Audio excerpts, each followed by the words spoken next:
যে ভালোবাসা এই দাদার পানি কি হলো ভাই ও তুই কোন ভুলে ভুলাই গেলি গো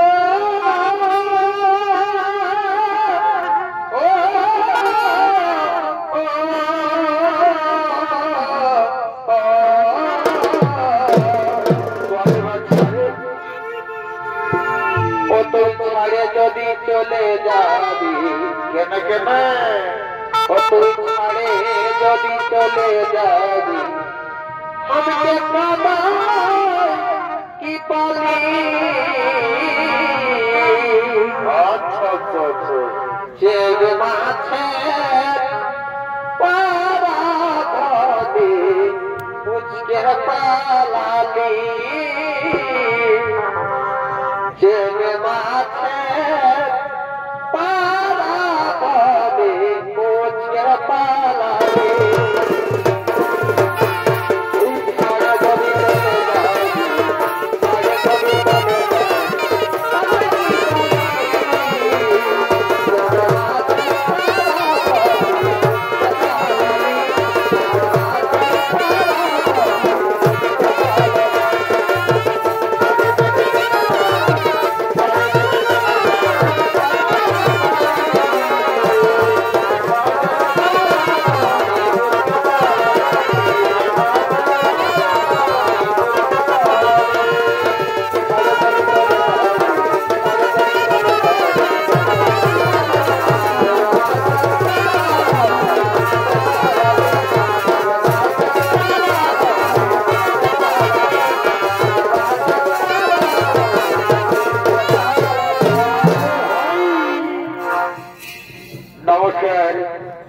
নমস্কার যেহেতু এত মহামঞ্চে উপস্থিত মহামান্য সুধী দর্শক মন্ডলী মাতৃমন্ডলী ও আমার স্নেহের ছোট্ট ছোট্ট ভাই ও বোনেরা আপনারা অযথা এখানে সেখানে এলোমেলো চাঞ্চল্য ভাবে ঘোরাফেরা না করে নিজ নিজ দর্শন উপযোগী জায়গা দখল করে মেলা শান্তি শৃঙ্খলা বজায় রেখে ধৈর্য সহকারে বসে যান।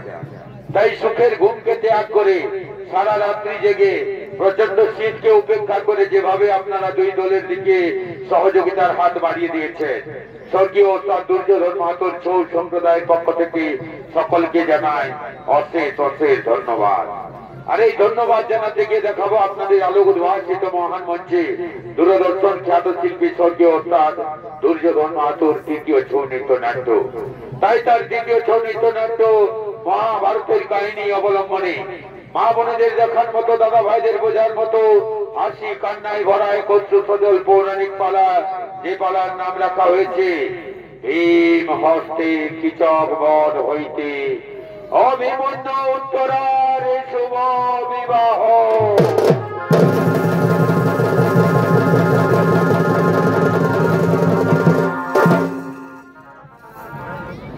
তাই পালা শুরুর পূর্বে পালার সম্বন্ধে কয়েকটি কথা আপনাদের সামনে উত্থাপন করি।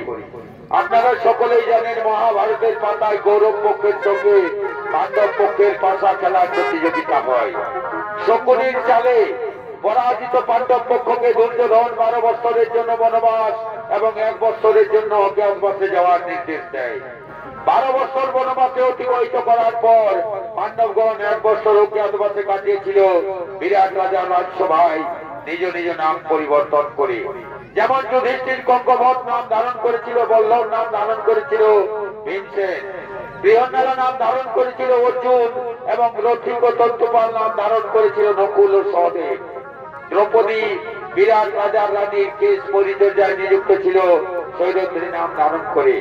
সেই 1 বছরের কাহিনী আপনাদের আলোক উদ্ভাসিত মহান মঞ্চে আমরা ছৌ নৃত্যের মাধ্যমে তুলে ধরছি।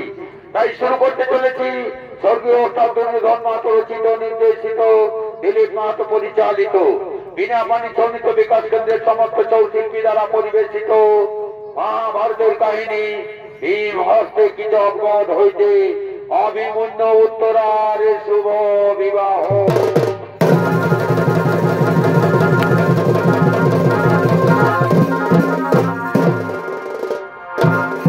প্রথমেই বিরাট রাজার রাজসভা চলেছেন। রাজা বিরাট, তার মন্ত্রী সেনাপতি সৈন্যগণ ওই সঙ্গে রয়েছেন যুধিষ্ঠির রূপী কঙ্কবধ।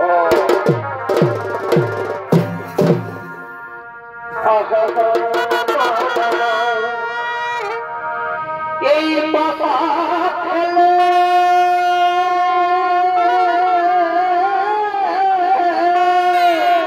করে বাচ্চারে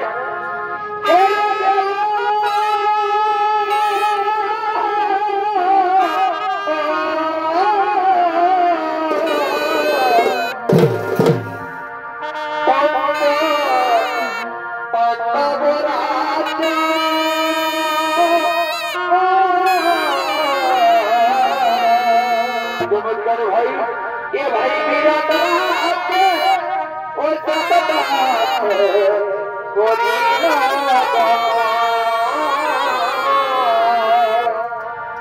ये भाई मेरा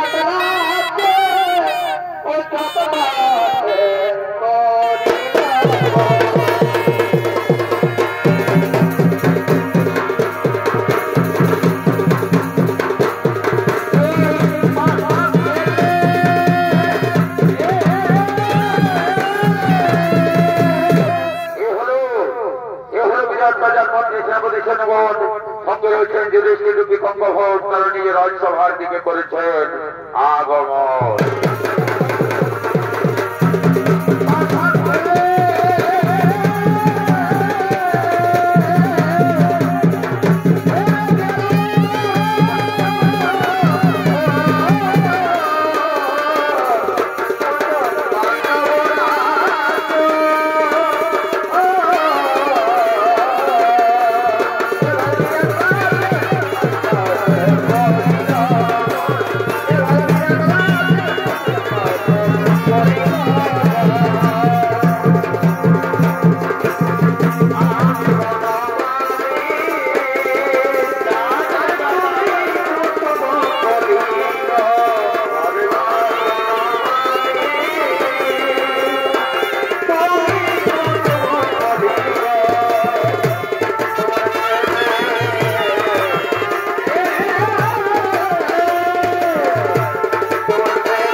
আমার রাজ্যের সমস্ত প্রজা কুশলে রয়েছে তো? কোথাও কোনো অশান্তির বার্তা নেই তো? কোথাও কোনো দুঃখের সংবাদ নেই তো? না মহারাজ, না মহারাজ, আমরা সমস্ত রাজ্য পরিভ্রমণ করে এসেছি মহারাজ। আমাদের রাজ্যের সমস্ত প্রজা কুশলে রয়েছে মহারাজ। কোথাও কোনো অশান্তির বার্তা নেই মহারাজ, কোথাও কোনো দুঃখের সংবাদ নেই মহারাজ। সমস্ত প্রজা নিজ নিজ বাসভবনে আনন্দের সঙ্গে বিরাজমান করছে মহারাজ। সমস্ত প্রজা নিজ নিজ বাসভবনে আনন্দের সঙ্গে বিরাজমান করছে। বাঁচাও, বাঁচাও,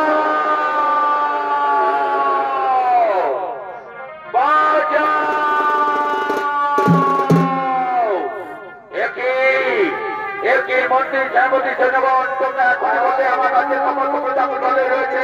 তুমি কোথা থেকে বেঁচে নারী করছো? বাঁচাও, বাঁচাও, করে ডাকছে। কে সেই নারী? কিভাবে বিপদে পড়েছে সেই নারী?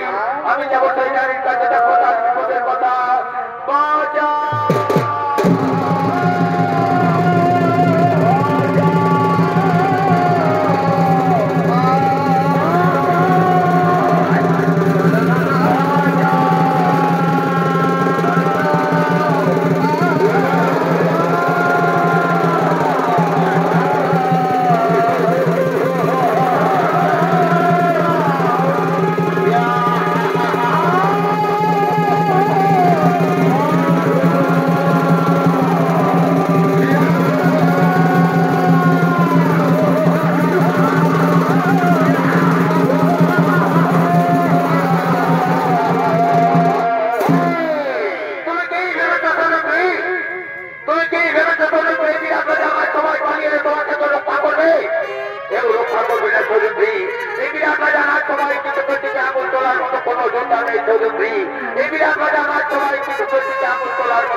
আপনি তো নিজেও চোখে দেখলেন মহারাজ, কিছু কিভাবে আমাকে অপমানিত কলঙ্কিত করার চেষ্টা করেছে মহারাজ।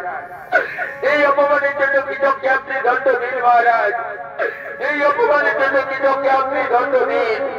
শোনো, শোনো সৈরন্ধ্রী, কিচকের এই ভুলের জন্য কিচককে তুমি ক্ষমা করে দাও সৈরন্ধ্রী। ক্ষমাই হলো জীবনের মূল ধর্ম, ক্ষমাই হলো জীবনের মূল কর্ম। কিচককে তুমি ক্ষমা করে দাও সৈরন্ধ্রী, কিচককে তুমি ক্ষমা করে দাও। কিচককে আমি কিছুতেই ক্ষমা করতে পারবো না। কিচক যেভাবে আমাকে অপমানিত কলঙ্কিত করার চেষ্টা করেছে, তাকে আমি কিছুতেই ক্ষমা করতে পারবো না। আমার উপর যে বান্দর স্বামী রয়েছে, এই অপমানের প্রতিশোধ আমি অবশ্যই নেব। এই অপমানের প্রতিশোধ আমি অবশ্যই নেব। অপমানের প্রতিশোধ নেব।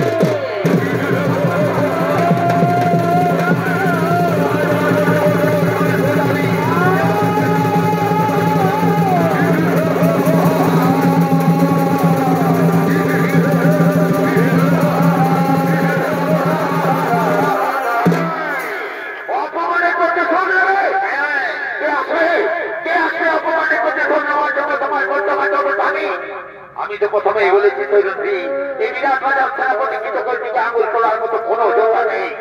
এই বিরাট রাজার সেনাপতি কিচকের দিকে আঙুল তোলার মতো কোনো যোদ্ধা নেই সৈরন্ধ্রী।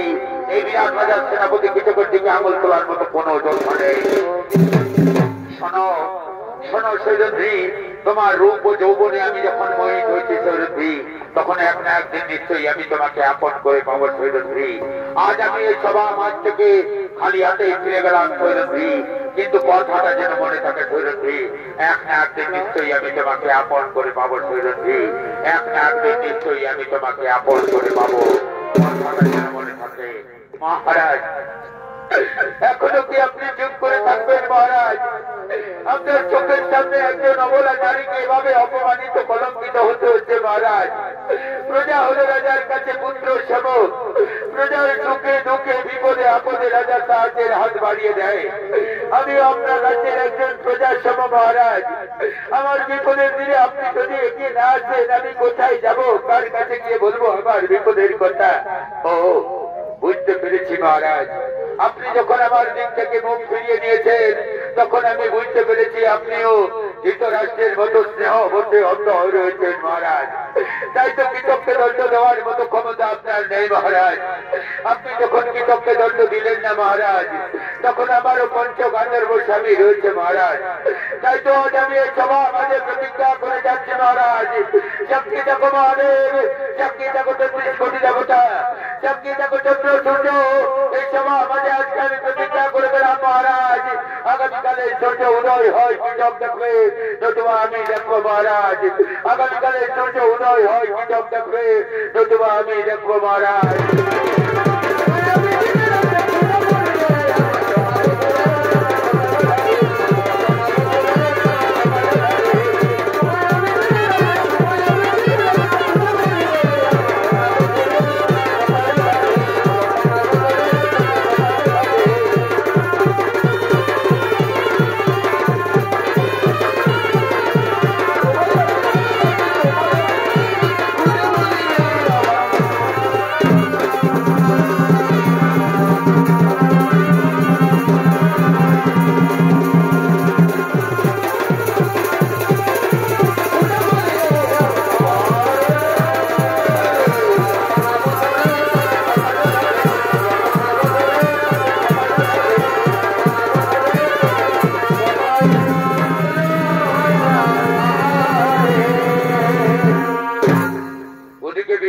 রাজসভা থেকে সকলেই নিজ নিজ আলোয় ফিরে গেলেন।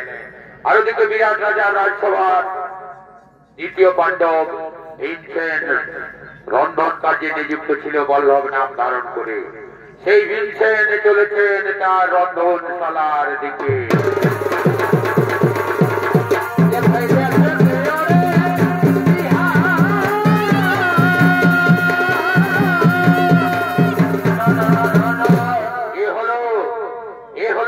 পাণ্ডব ভীমসেন বল্লভ নাম ধারণ করে বিরাট রাজা রাজ্যে রন্ধন কার্যে নিযুক্ত হয়েছে। আর এই ভীমসেনের ভূমিকায় আপনাদের আলোক উদ্ভাসিত মহান মঞ্চে যিনি সৌনিত পরিবেশন করে দেখাবেন, সে হল স্বর্গীয় উত্তর দুর্যোধন মাতুর ছৌ সংগ্রহের পক্ষ থেকে এক তরুণ ছৌ শিল্পী মুরলীধর নায়ক।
আমার এই করুণ আর্তনাদ। ওগো স্বামী দেবতা আমার, তুমি কি আমার করুণ আর্তনাদ শুনতে পাচ্ছ না? কে কে ডাকে মোরে রন্ধনশালায় নারী কণ্ঠস্বর বেঁচে এলো, মনে হচ্ছে কোন চির পরিচিত চেনা নারীর কণ্ঠস্বর। কে সেই নারী, কিবা বিপদে পড়েছে সেই নারী? আমি যাব সেই নারীর কাছে, দেখবো তার বিপদের কথা। আমি হলাম হস্তিনাপুরের যুবরাজ, কোনদিন কারো বিপদে কিছু পাওনি, আজও হব না। আমি যাব সেই নারীর কাছে।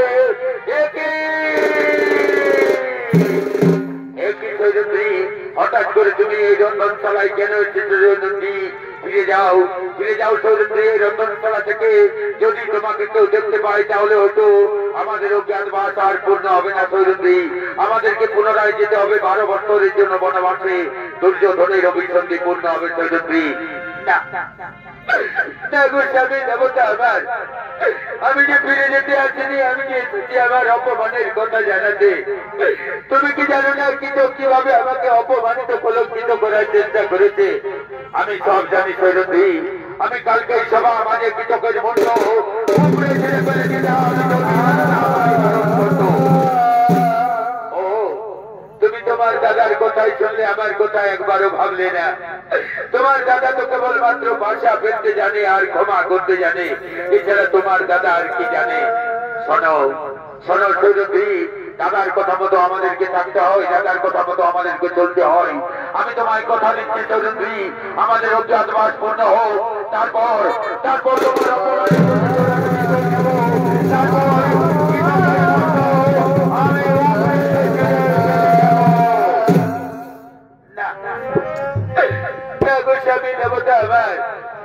যতদিন আমি অপেক্ষা করতে পারবো না। আমি যে প্রতিজ্ঞা করেছি আগামীকালের সূর্য উদয় হয় কৃষক দেখবে, নতুবা আমি দেখবো। এ তুমি কি করেছো সৈরন্দ্রী? তোমার এই প্রতিজ্ঞা যে আমি কিছুতেই পূর্ণ করতে পারবো না। কোন প্রতিজ্ঞা তুমি আমার পূর্ণ করেছো? হস্তিনাপুরে যেদিন দুঃশাসন আমার বস্ত্র হরণ করেছিল, সেদিনে তো আমি প্রতিজ্ঞা করেছিলাম দুঃশাসনের রক্ত দিয়ে আমি আমার এই কেস দৌত করবো। তাই তো আজও আমার কেস এখনো খোলা রয়েছে, এই কেস এখনো বন্ধন করিনি। আর এই প্রতিজ্ঞা যদি তুমি পূর্ণ না করো, তাহলে আমি আর কোন লজ্জায় বেঁচে থাকবো? আমি হয়তো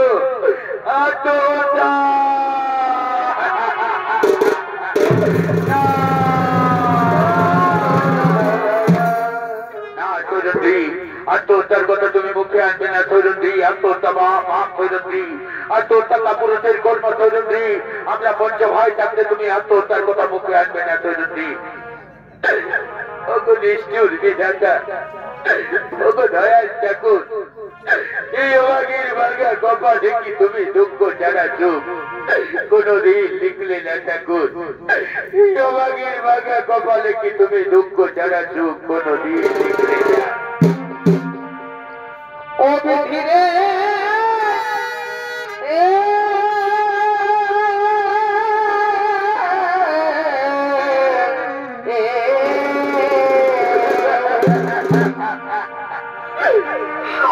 আমার ভাঙা কপাল, এই দুঃখ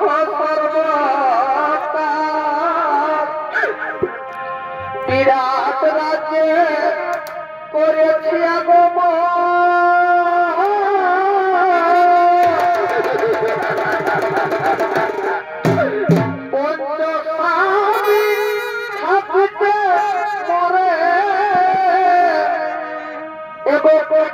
আমার হাতে ধরে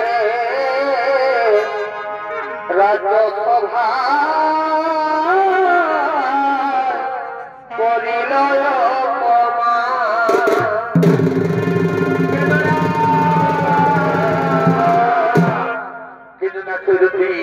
এভাবে কেটে কেটে তুমি আমায় দুর্বল করো না সৈরন্দ্রী। তোমার চোখের জল দেখলে যে আমি কিছুতেই স্থির থাকতে পারি না সৈরন্দ্রী। তোমার চোখের জল দেখলে যে আমি কিছুতেই স্থির থাকতে পারি না। দয়াল ঠাকুর, কত আশা কত স্বপ্ন নিয়ে আমি পঞ্চ স্বামীকে আপন করেছিলাম, আমি ভেবেছিলাম আমি হস্তিনাপুরে রাজরানী হব, কিন্তু কি পেলাম জীবনে আমি? এই অভাগীর কপালে কি জন্ম জন্মান্তরেও দুঃখ ছাড়া সুখ জুটবে না ঠাকুর। এই অভাগীর কপালে কি জন্ম জন্মান্তরেও দুঃখ ছাড়া সুখ জুটবে না। জনম দুঃখী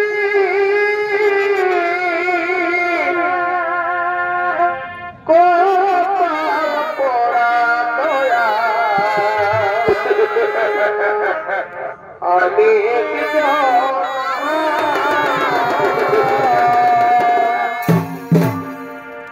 জনম দুঃখী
এই পুরুষ জাতিকে সমাজে কেন তুমি নারী জাতি সৃষ্টি করেছিলে ঠাকুর?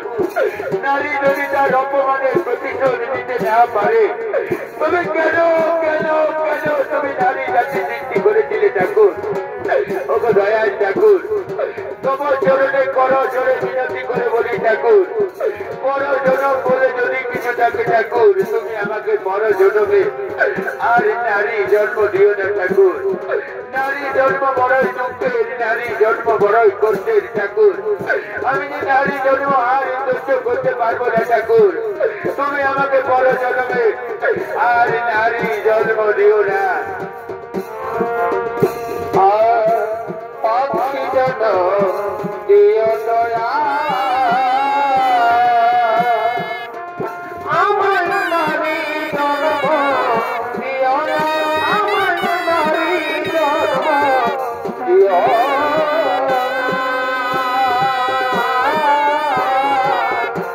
পাখি জন্ম দিও দয়া। আর কত চোখের জল ফেলবে সজনী, যাও না সজনী, চোখের জল মুছে তুমি অন্তঃপুরে ফিরে যাও। যথার সময় তোমার অপমানের প্রতিশোধ আমি নিব সজনী, যথার সময় তোমার অপমানের প্রতিশোধ আমি নেব। ভগবান তোমার চরণে কিবা পাপে পাপি কিবা দোষে দোষী আমি ঠাকুর। কোন জনমের প্রতিশোধ তুমি আমায় নিচ্ছ ঠাকুর? কোন জনমের প্রতিশোধ তুমি আমায় নিচ্ছ?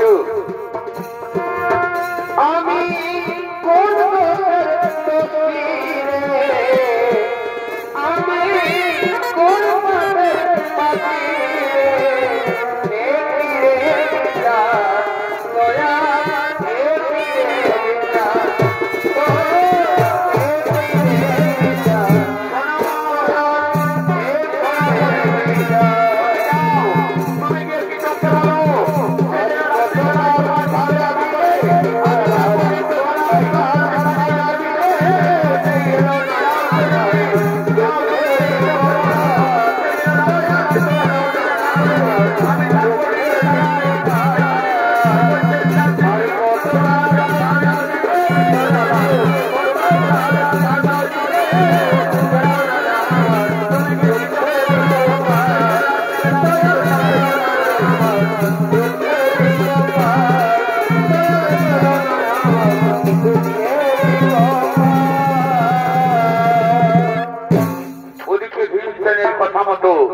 সৈরন্ধ্রীকে কৃষককে সংবাদ দেয় রাত্রিবেলায় নৃত্যশালায় গোপনে তারা দুজনে মিলিত হবে।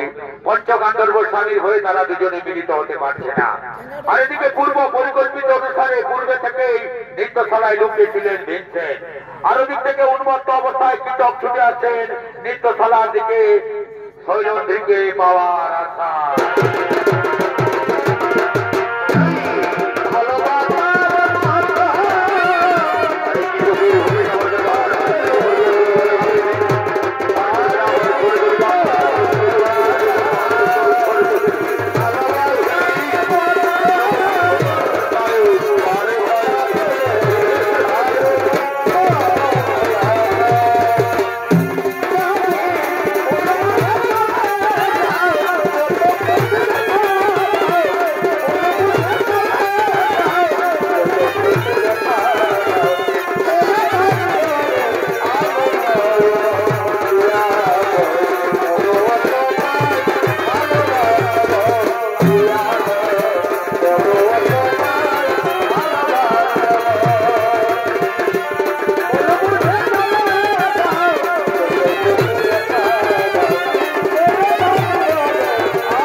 আমি যে আরো উন্মত্ত আরো পাগল হয়ে যাচ্ছি সৈরন্ধ্রী, তুমি তো আমায় কথা দিয়েছিলে পঞ্চগান্ধর্ব স্বামীর হয়ে আমরা দুজনে আজকে রাত্রিবেলা এই নৃত্যশালায় আমরা দুজনে মিলিত হব। তবে কি তুমি আমায় মিথ্যা প্রতিশ্রুতি দিয়েছিলে সৈরন্ধ্রী? না না, এ হতে পারে না সৈরন্ধ্রী। তোমার মধুর কণ্ঠস্বর ভেসে আছে আমার কর্ণ করে তুমি এই নৃত্যশালার আশেপাশে কোথাও রয়েছে সৈরন্ধ্রী। তবে কেন কেন তুমি আমার কাছে আসছো না সৈরন্ধ্রী? এসো এসো সৈরন্ধ্রী, আমার হৃদয় বক্ষে ধরা দিয়ে আমার উত্তপ্ত হৃদয়কে তুমি শান্ত করো। আমি তোমাকে রাজ রানী করে রাখবো সৈরন্ধ্রী। আর ভয় নেই, আর ভয় নেই তোমার পঞ্চগান্ধর্ব স্বামীর। আসবে না সৈরন্ধ্রী। তবে কি তুমি আমার মিথ্যা প্রতিশ্রুতি দিয়েছিলে সৈরন্ধ্রী? না না, তোমার চোখের চাউনি মুখের ভাষা আমি বুঝতে পেরেছি সৈরন্ধ্রী। তুমি পঞ্চস্বামীকে নিয়ে সুখে নাও সৈরন্ধ্রী, তুমি পঞ্চস্বামীকে নিয়ে সুখে নাও। একই সৈরন্ধ্রী, তুমি এভাবে লুকিয়ে রয়েছে কেন সৈরন্ধ্রী? এসো না সৈরন্ধ্রী, আমার হৃদয় বক্ষে ধরা দাও। আসবে না সৈরন্ধ্রী, আমি নিজে যাবো তোমার কাছে। আমি আসছি সৈরন্ধ্রী।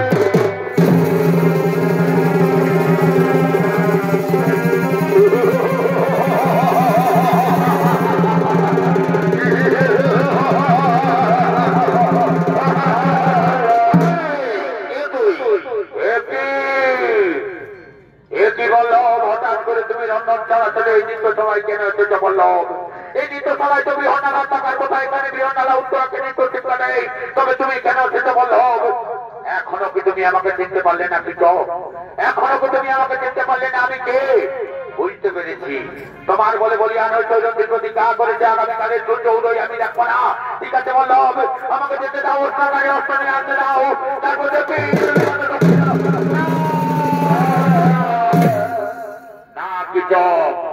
আজকের রাত্রিতে আমি তোমাকে এই নৃত্যশালা থেকে কিছুতেই বাইরে যেতে দেব না।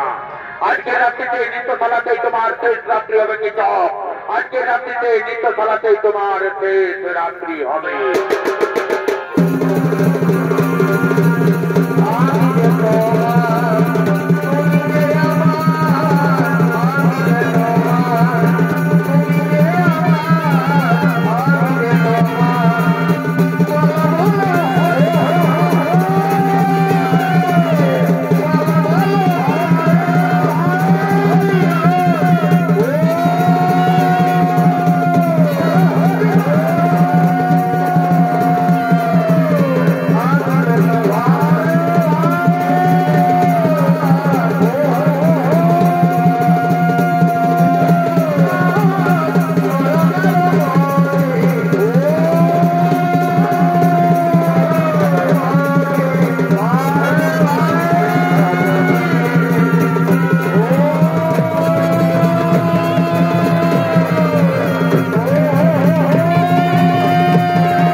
তুমি আগুনে হাত দিয়েছ। কোথায় কোথায় রয়েছে সৈরন্দ্রী? ঋতুশালায় এসে দেখে যাও, তোমার প্রতিজ্ঞা আমি পূর্ণ করেছি সৈরন্দ্রী। আগামীকালের সূর্য উদয় কিছু কার দেখবে না সৈরন্দ্রী, আগামীকালের সূর্য উদয় কিছু কার দেখবে না। আসবে না, আসবে না সৈরন্দ্রী, তুমি অভিমান করে আমার কাছ থেকে চলে গেছো। শোনো সৈরন্দ্রী, আমাদের যেদিন অজ্ঞাতবাস পূর্ণ হবে, যেদিন আমরা ফিরে যাবো হস্তিনাপুরে, যেদিন দশাসনের রক্ত দিয়ে আমি তোমার কেস দৌত করবো সৈরন্দ্রী, দশাসনের রক্ত দিয়ে আমি তোমার কেস দৌত করবো। আমি আসছি সৈরন্দ্রী।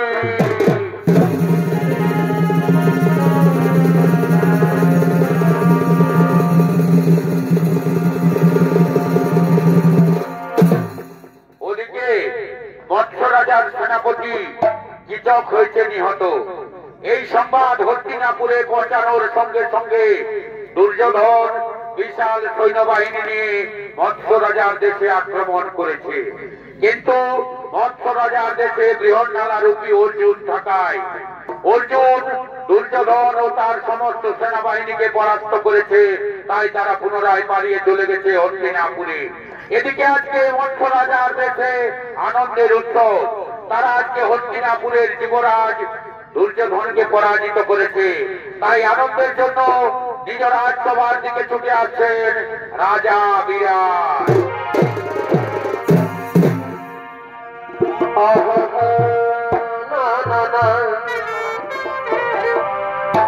কে তোরে পাঠালো বন রে,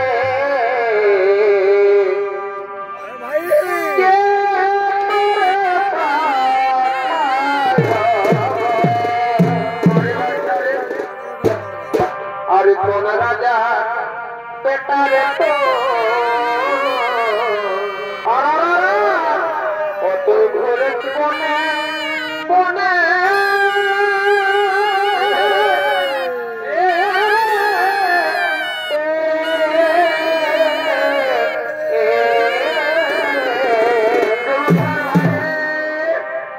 আরে কোন রাজা পেটারে তো মারে ভাই কত ঘুরে বনে বনে,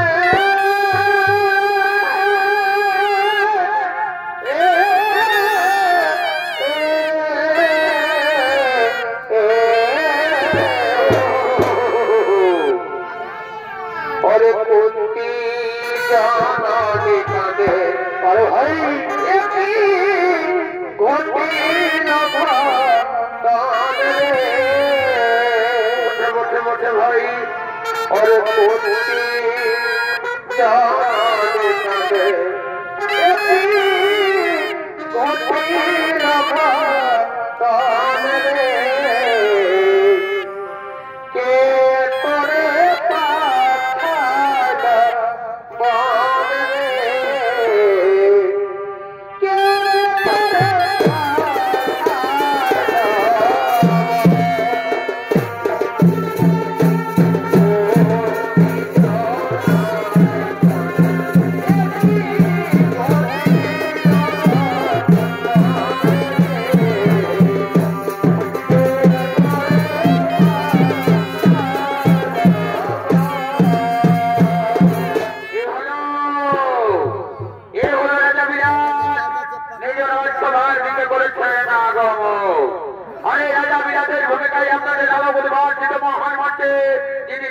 পরিবেশন করে দেখাবে সে হলো স্বর্গীয় দুর্যোধন মাহাতোর ছৌ সম্প্রদায়ের পক্ষ থেকে জেলার স্বনাম ধন্য জনপ্রিয় নৃত্যশিল্পী বিপ্লব সিং সরদার।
রাজ্যসভায় উপবেশন করেছেন, আর ওদিকে 1 বছর পূর্ণ করেছে পঞ্চ পাণ্ডব তাদের অজ্ঞাতবাসে।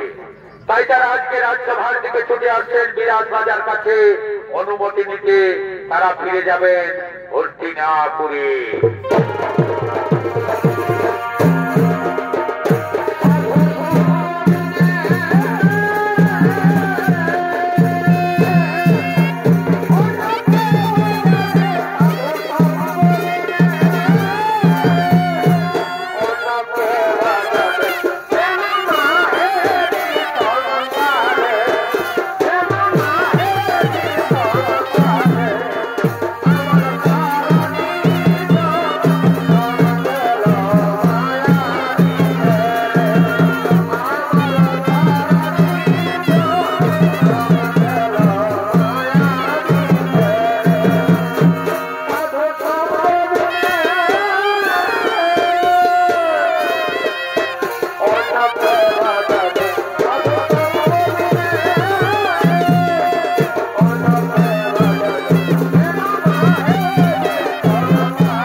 তুমি এই বেশে কেন রাজসভায় হাজির হয়েছে পঙ্ক?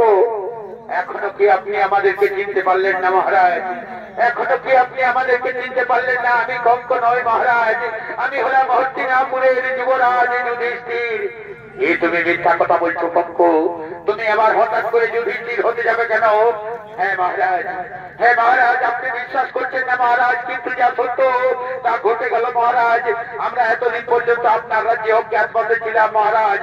এই যে দেখছেন আমার সামনে দাঁড়িয়ে রয়েছে বল্লভ রূপী ভীমসেন, এই যে দেখছেন দাঁড়িয়ে রয়েছে বৃহন্নলা রূপী অর্জুন, এই যে দেখছেন দাঁড়িয়ে রয়েছে রথী কতন্তপাল, নকুল ও সহদেব। আমরা পঞ্চ ভাই, আমাদের 1 বছর অজ্ঞাতবাস পূর্ণ হলো, তাই আপনার কাছে আমরা বিদায় দিতে এসেছি মহারাজ। আমাদেরকে বিদায় দিন, আমরা পুনরায় ফিরে যাব হস্তিনাপুরে। এই তুমি কি কথা শোনালে ধর্মরাজ? এই তুমি কি কথা শোনালে ধর্মরাজ? আমি না জেনে না বুঝে তোমাদের প্রতি কতই না খারাপ আচরণ করেছি, তোমাদের প্রতি কতই না অন্যায় ব্যবহার করেছি। তোমরা পঞ্চ ভাই আমাকে ক্ষমা করে দিও ধর্মরাজ, তোমরা পঞ্চ ভাই আমাকে ক্ষমা করে দিও। না না মহারাজ, ক্ষমার কথা আছে না মহারাজ। জীবনে চলার পথে বহু ভুল ঘটে, যার কোনো ক্ষমা থাকে না মহারাজ। তাই আমরা আমাদের কর্ম করেছি, আপনি আপনার কর্ম করেছেন। আপনি আমাদের উপর যে কর্ম করেছেন তা অত্যন্ত আনন্দের, তাই ক্ষমার কোনো প্রশ্ন আসে না। আমাদেরকে বিদায় দিন মহারাজ, আমরা পুনরায় ফিরে যাব হস্তিনাপুরে। শোনো শোনো ধর্মরাজ, 1 বছরে তোমাদের সঙ্গে থাকতে থাকতে কেমন যেন একটা আত্মীয়তা ভাব এসে গেছে, তাই তোমাদেরকে ছাড়তে আমার মন চাইছে না। তাই আমি তোমার কাছে একটা প্রস্তাব রাখতে চাই, যদি তুমি এই প্রস্তাবে রাজি হও বলুন। বলুন মহারাজ, আপনার যে প্রস্তাবে আপনি বলবেন আমি অবশ্যই রাজি হব মহারাজ। শোনো ধর্মরাজ, আমি চাই আমার মেয়ে উত্তরাকে অর্জুনের হাতে সম্প্রদান করে দিতে। না, আপনি কি বলছেন মহারাজ? আপনি কি বলছেন মহারাজ? আমি কিছুতেই উত্তরাকে বিবাহ করতে পারবো না মহারাজ। উত্তরা আমার শিক্ষা, আমি তাকে নিত্য শিক্ষা দিয়েছি, সে আমার মেয়ের মতো, আমি তাকে কিছুতেই বিবাহ করতে পারবো না মহারাজ। তবে হ্যাঁ, আপনি যখন আমাদের সঙ্গে আত্মীয়তার কথা বলেছেন, তখন সেই আত্মীয়তা অবশ্যই থাকবে মহারাজ। আমার পুত্র অভিমন্যু রয়েছে, তার সঙ্গে উত্তরার শুভ বিবাহ অবশ্যই হবে মহারাজ। তার সঙ্গে উত্তরার শুভ বিবাহ অবশ্যই হবে। এই কে কোথায় আছে? উত্তরাকে কোনে সাজে নিয়ে আয়। আজ আমি তাকে অর্জুন পুত্র অভিমন্যুর হাতে সমর্পণ করে দেব।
দেখেছি বাবা, ভালো করে ছবিগুলো তুলবি, নাহলে তোর টাকা তো ধরের কথা গেলা গুরজুরাও খাতে দিব না। ওটা নিয়ে টেনশন করিস না ভাই, বুঝলি না?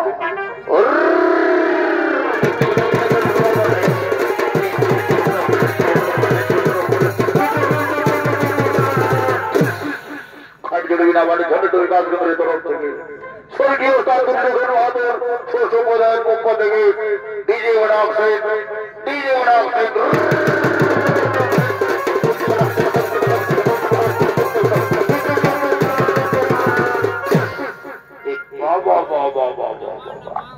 জামাইকে কাঁধে নিয়ে দারুণ ডিজেটা নিয়ে দিলি রে, আস্তে আস্তে নিয়ে যাবি, ফেলাইস না।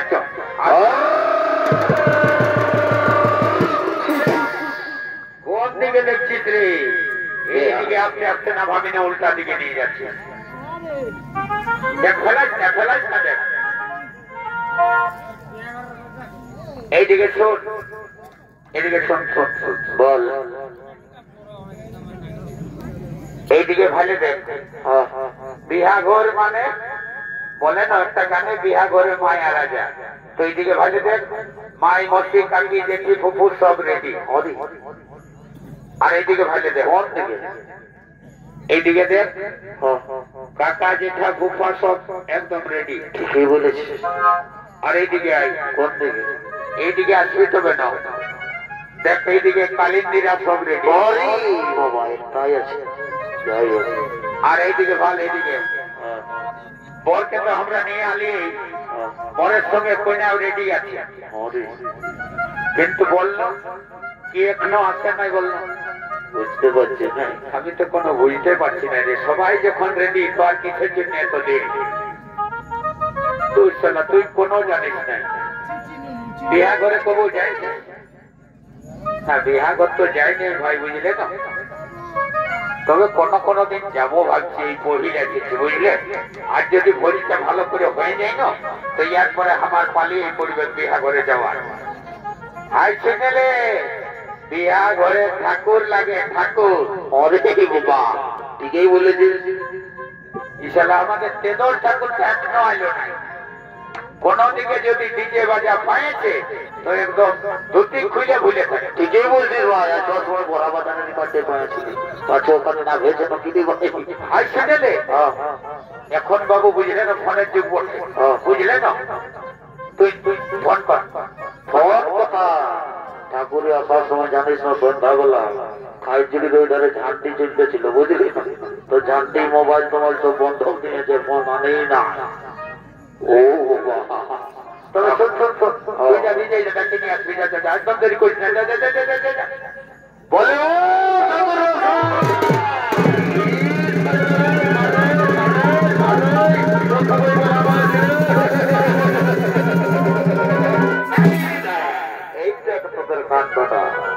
জানিস নাই, বড়া বাজারে আসার সময় দেখে দিস তুই রান্না কেমন নিয়েছি, সাদা রঙের, আর ধুতিটাও সাদা, বুঝলি?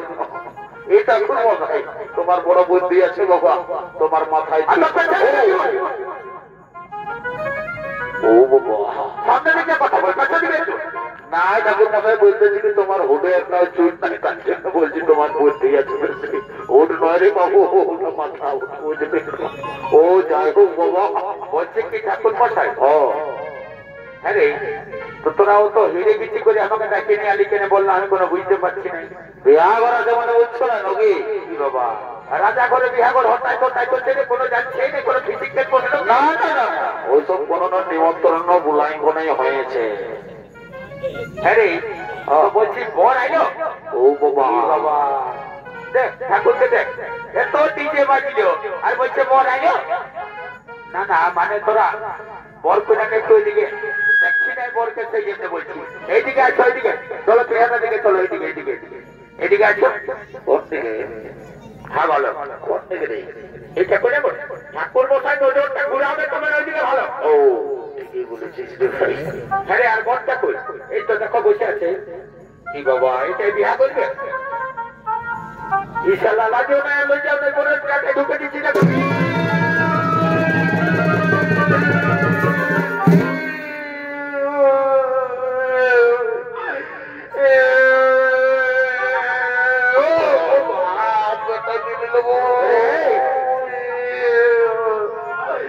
এমনি তো এত বড় ভুটি আর মারিব নাই মানে তাহলে রাজা ঘরের ভোজ ঘর বসে আমার মানুষ তো ভর্তি করবো ওটা ওটা ওটা ওটা ওটা কাটাই না উঠছো না ভাই আমার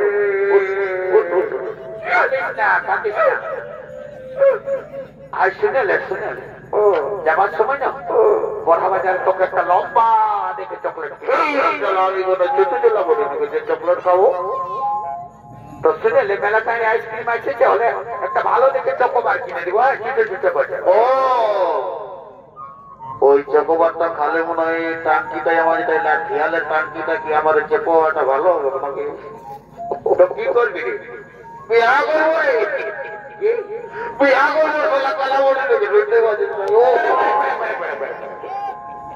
বাবা আমিও বলতে চাইছি বাবা শুনেছিলি রাস্তায় বিয়া করবে নাকি লাউ জোড়াতে তো এখানে আমি চলে নিয়ে এসেছি অনেক অনেক বিয়া করো হই বাবা এখানে শুনেছি যাই হোক বিনা নিমন্ত্রণ আমন্ত্রণ না দিয়ে আমি কিন্তু পৌঁছে যাচ্ছি আমি কিন্তু তোরাকে সকলকে চিনি আচ্ছা এখানে বারে বারে আসি তার জন্য চলে এসেছি ও ঠিক আছে ঠাকুর ভাই ওই রকম নজরে ভালো না বাবা বরকনার বটে তাল দাও বুঝলেন আর জলদি করে একটু বিবাহটা করে দেবে বাবা ও বরকনাকে লেগে উঠাও একদম দেরি করবে না বরগুলোকে উঠাও আমি যে মন্ত্রটা বলবো সেই মন্ত্রটা একসঙ্গে দুজনে যেমন বলে বাবা ঠিক আছে বলবো বাবা বিবাহটা শুরু করো তারপরে তো বলো বৈশাখ মাসে শুক্লপক্ষে পূর্ণিমা তিথি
বয়স হয়েছে অত নিজে দিস না নাহলে মাথা কথা বুঝলি না বিয়া করাটা ক্ষণের আগে আছে বরকো নাম গাড়ি চলে যায় যে বুঝলি না জলদি করে ঘরটা বুঝলি যদি গুড় চূড়াটা আছে তো তোকে একটু ভালো সে দিব ওরে বাবু আর কি বলবো রে ননু আসার সময় কমিটিরা ডাইকে নিয়ে গেল ওই দিকে ফাঁকা মতো একটা ঘর বুঝলি না খেতে যাতে তো জানি বাবু খাবার তো ভালোই কালি রে আর বলিস না মাংসের ঝোলটা একটু বেশি হয়ে গেল বুঝলি না মাংসের সঙ্গে সঙ্গে কিন্তু মাছও দিয়েছিল আমাকে ওইটা ডবল হয়ে গেল নাকি এমন পেটটা গজে গজায় উঠাইল রে ননু আর বাঁধ খোঁজা পাই একজনকে সুদাই কোন গেলি তো গেলি বাড়িতে বল ওটাকে দূর বসেই গেলি তারা ঢুকতে ঢুকতে এক কোমর ঢুকে গেলি বুঝলি আর উঠার পর যে রে বাবু এই ঘসর ঘসর ঘসর ঘসর ঘসর কোজাল দেই